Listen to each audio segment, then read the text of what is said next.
Oke, ya, ya. Oke, jadi kita mulai dulu ya, sebentar. Ya, udah ya, oke. Nah, kalau kita merujuk kepada argumentasi Bang Zuma, ini saya catat dua hal ya. Satu, dalam segala aspek ehye asyir ehye tadi ya. Satu, monoteisme itu artinya satu dalam segala hal. Tapi Bang Zuma, dari tadi data saya yang membawa iman Yahudi sendiri, misalnya saya bawa adalah tentang data ini.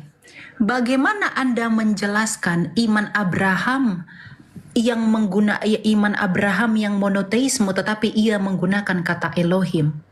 Dan yang kedua, bagaimana Anda menyelaraskan satu dalam segala aspek di dalam kealahan yang esa kalau Musa sendiri nge-recounted how all the gods ha Elohim? Bagaimana Anda menjelaskan misteri pluralisme Tuhan di dalam keesaannya ini? Kalau tadi Anda mengatakan bahwa dia satu dalam segala aspek. Ingat, Abraham sekalipun dia tidak menggunakan kata God, tetapi menggunakan gods. Itu artinya plural di dalam keesaan itu.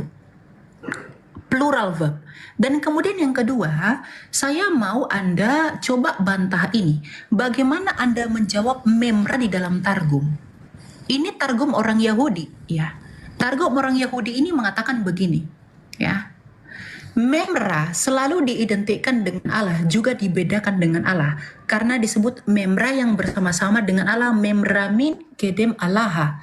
Karena itu pandangan para teolog abad lalu mencari asal-usul ideologis dalam Yohanes. Nah, bagaimana Anda menjawab kesetaraan memra dengan Elohim itu sendiri yang diungkapkan oleh Targum Neofiti dan Targum Onkelos?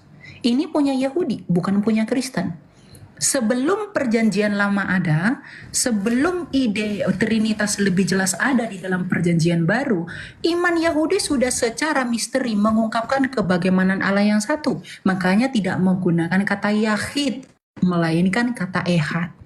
Nah, bagaimana Bang Zuma dengan argumentasi satu dalam segala aspek itu mampu mempertanggungjawabkan klaim ini terhadap iman Yahudi sendiri bahwa itu juga di dalam Targum. Kemudian yang kedua, bagaimana juga Anda mempertanggungjawabkan dengan klaim yang tadi? Misalnya, Abraham itu tidak menggunakan kata God, yang artinya satu tunggal secara mutlak, tetapi gods atau Elohim, yang penuh misteri di dalamnya.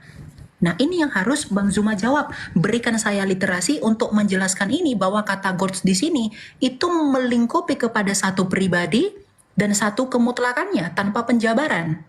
Nah, kemudian yang kedua itu mengenai ehye. Nah, di sini Bang Zuma salah mengertikan ehye asyir ehye.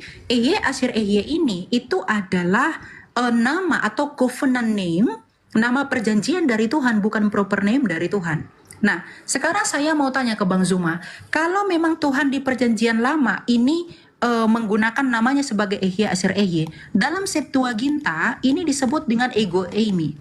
Nah, kenapa Tuhan Yesus menyebut dirinya ego eimi? Bukankah kalau Yesus itu dengan Bapa itu tidak satu hakikat, mungkinkah Yesus itu berkata bahwa dia adalah ego eimi? Lagi pula yang paling jelas, ketika Tuhan Yesus mengatakan ego eimi, orang Yahudi ingin menyalibkan Yesus dan ingin membunuh Yesus karena dengan berkata ego eimi, Yesus menyetarakan diri dengan Allah. Nah, jadi bagaimana Bang Zuma itu bisa menjawab dan membantah argumentasi iman Yahudi itu sendiri dengan klaim tadi satu dalam segala aspek? Kalau Bang Zuma katakan itu hanyalah konsep. Kalau tadi Bang Zuma katakan itu adalah konsep, tentu itu tidak konsep. Kenapa? Karena sebelum Tertullianus memperkenalkan Trinitas, tadi saya sudah tunjukkan bahwa Trinitas di dalam kitab Kejadian ini sudah dijelaskan dengan gamblang. Nah, jadi saya mau bagaimana Bang Zuma mempertanggungjawabkan monoteisme Abrahamik itu dimutlakkan satu dalam segala aspek, berkaitan dengan klaim Abraham itu tidak menggunakan God tetapi gods dan Elohim. Dan yang kedua, bagaimana Anda menjawab bahwa ehye asyir ehye juga ternyata digunakan oleh Tuhan Yesus, Yesus juga menggunakan ungkapan keilahian. Kalau dia tidak sehakikat dengan Bapa, mungkinkah Yesus menggunakan Ehye Aser Ehye yang dalam bahasa Yunani disebut